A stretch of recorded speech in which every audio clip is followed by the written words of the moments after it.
नमस्ते दोस्तों, मेरे सुनो गवर्नमेंट चैनल में आपका स्वागत है।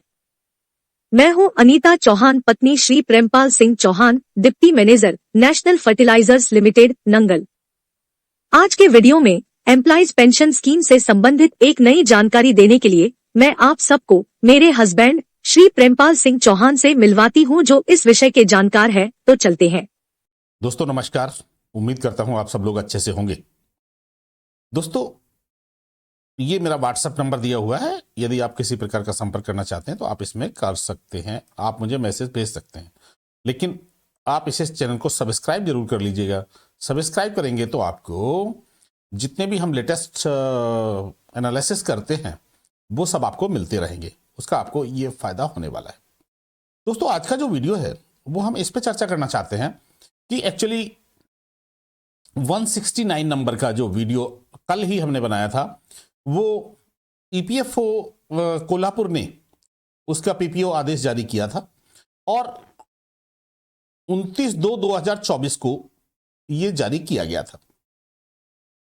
इस पे हमने जो कैलकुलेशन की थी और कैलकुलेशन करने के बाद में जो हमारा डिसीजन था, मतलब जो हमारी सोच थी, वो ये थी कि ये सुप्रीम कोर्ट के हिसाब से लगभग सही है।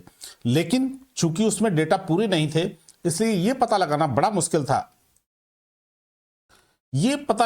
मुश्किल था कि हमें क्या करना चाहिए और क्या नहीं करना चाहिए। क्यों? क्योंकि उसमें सिर्फ वेज जो दिया हुआ था, वो वेज दोनों जगह, वेज ऑन एग्जिट और वेज सैलरी वेजेस में, दोनों में 40,471 रुपए दिया हुआ था।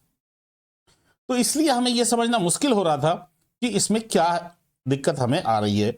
और जब हम कैलकुलेट करते हैं तो हमारी कैलकुलेशन के हिसाब से ये 719 रुपए का डिफरेंस आ रहा था। तो हमने ये अनुमान लगाया था, हो सकता है ये कैलकुलेशन मिस्टेक हो और सुप्रीम कोर्ट के डिसीजन को लागू किया गया हो। तो सुप्रीम कोर्ट के डिसीजन के हिसाब से 14,609 पेंशन आती है, जबकि इनकी पेंशन बनी है 13,890। और हाँ, मैं आपको बता दूं कि इनको 13,890 के हिसाब से सारा एरियर अमाउंट वगैरह मिला नहीं है, लेकिन इनको लेटर मिल गया है। 2-4 दिन में हो सकता है इनको पूरा का पूरा अमाउंट जो इन्होंने जमा किया है, वो मतलब पेंशन का एरियर वगैरह सारा एडजस्ट हो जाए इनका। लेकिन मैंने उस वीडियो में यही इनसे रिक्वेस्ट की थी कि यदि आप इसे चेक करा लें कि आपका किस हिसाब से ईपीएफओ ने कैलकुलेट किया है, क्योंकि ये हमें समझ नहीं आ रहा था। फिर मैंने आज दिन भर उनसे कांटेक्ट करने की कोशिश की और देखिए, आज की डेट में हमारा देश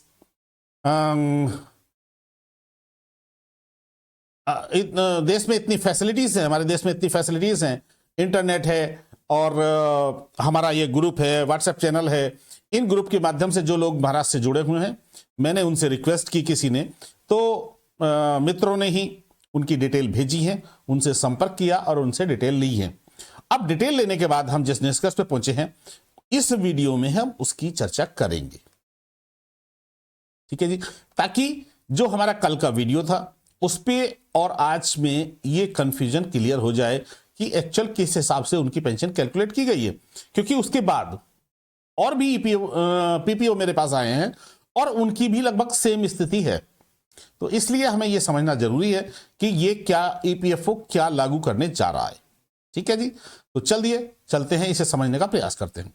ये संभाजी देसाई जी का ही पीपीओ है और ये जो है, ये सुप्रीम कोर्ट के हिसाब से जो हमने कल एनालिसिस किया था, ये कल वाला कॉलम है और ये जो मैं आज बात कर रहा हूं, ये आज वाला कॉलम है, यहां पे ये वाला।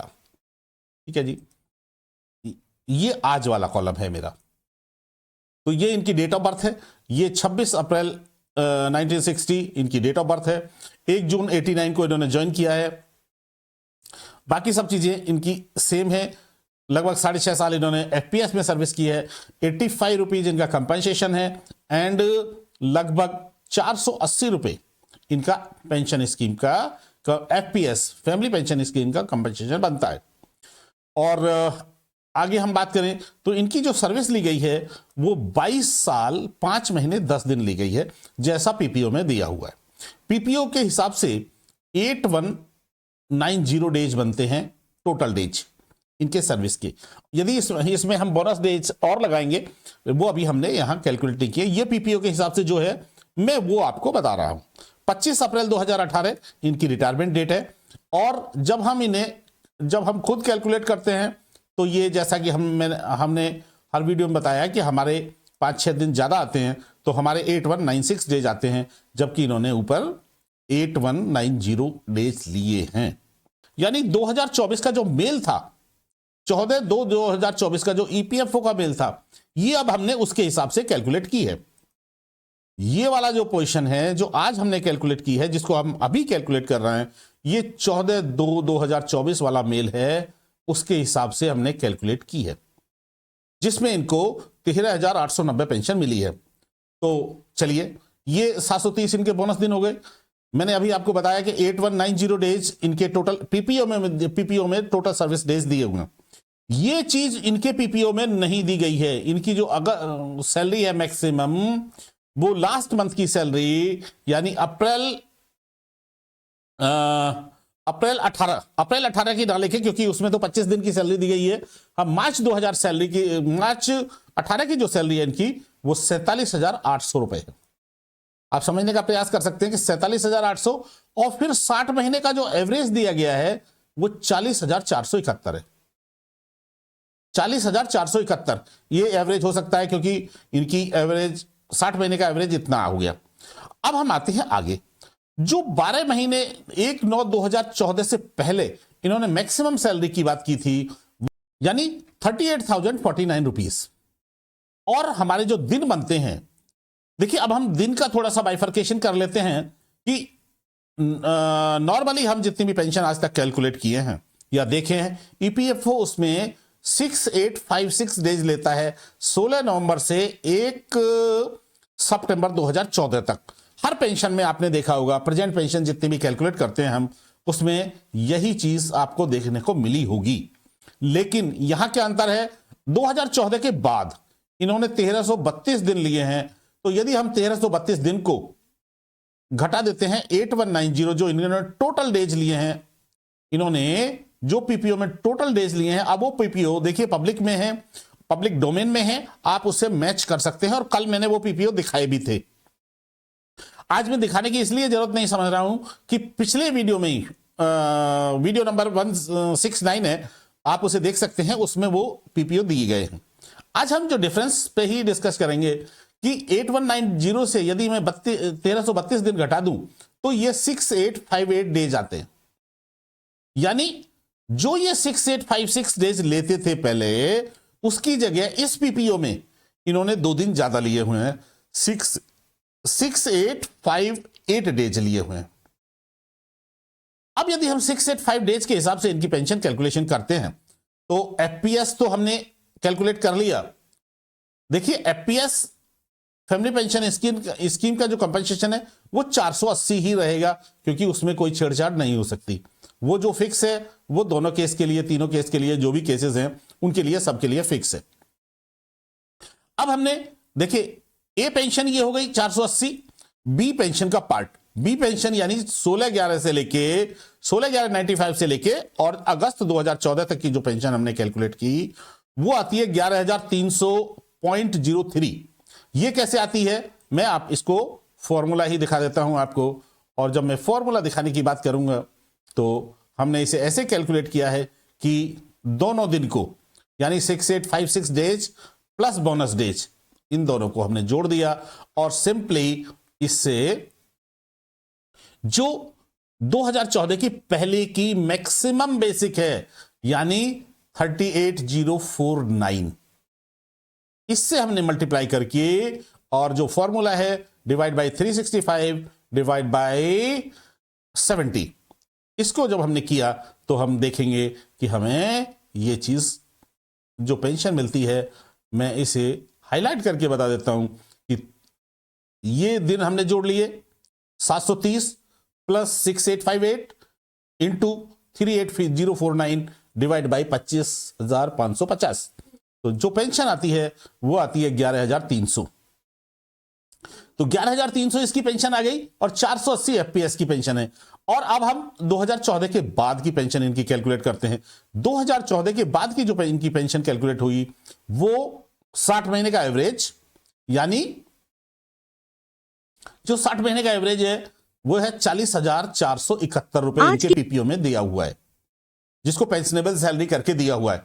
इन्होंने प्रॉब्लम यह है कि इनको फिर यदि ये ऐसे कैलकुलेट कर रहे हैं तो इनको मैक्सिमम सैलरी का जो कॉलम है उसे डालना चाहिए। अगस्त 2014 के पहले यदि कोई मैक्सिमम सैलरी का कॉलम जैसा इन्होंने इसमें लिया हुआ है उसे पीपीओ में डालना चाहिए।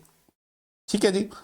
तो इस तरह यदि हम थर्ड पार्ट को कैलकुलेट करते हैं, यानी ए पार्ट फैमिली पेंशन स्कीम का हो गया, बी पार्ट 2014 तक की पेंशन हो गई, और 2014 की बाद की पेंशन यदि हम कैलकुलेट करते हैं तो वो आती है 2110 रुपए। और जब हम 2110, 11,300 और 480 को जोड़ते हैं तो ये एग्जैक्ट हमारी पेंशन आ रही है 13,890 रुपए, और 13,890 ही उनके पीपीओ में दिया गया है। यानी हम कह सकते हैं कि इन्होंने जो पेंशन कैलकुलेट की है वो सुप्रीम कोर्ट के ऑर्डर के हिसाब से नहीं की है। इन्होंने जो 14 तारीख को मेल निकाला है उस 14 तारीख को मेल के हिसाब से ये पूरी की पूरी पेंशन की गई है, पीपीओ से कैलकुलेट की गई है, और उसी से इनको एरियर का सारा एडजस्टमेंट किया गया है।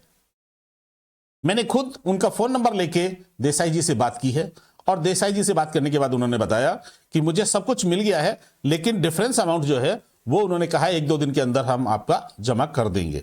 तो इस तरह इन्होंने, यानी ये फॉर्मूला जो इनके मेल में था इसको इंप्लीमेंट किया है, और इसके बाद के 14/2/2024 के बाद के जितने भी ऑर्डर इन्होंने निकाले हैं, 3 पीपीओ और आए हैं मेरे पास में, लेकिन वो तीनों भी इसी उससे निकाले गए हैं, 14/2/2024 के मेल के हिसाब से ही निकाले गए हैं वो भी।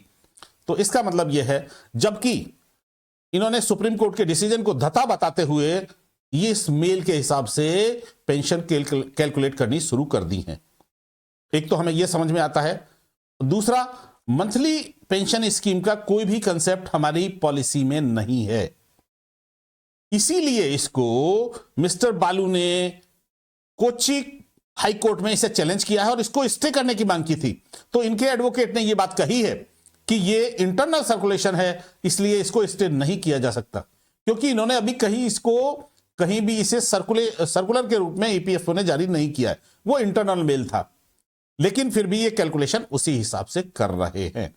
तो मैं समझता हूं जो कंसेप्ट है वो क्लियर हुआ होगा, और अब हम मिलते हैं अगले वीडियो में। बहुत बहुत धन्यवाद। आज की यह वीडियो आपको कैसी लगी कमेंट करके जरूर बताएं। इस वीडियो को देखने के लिए धन्यवाद। लाइक और सब्सक्राइब करें, बेल आइकॉन जरूर दबाएं।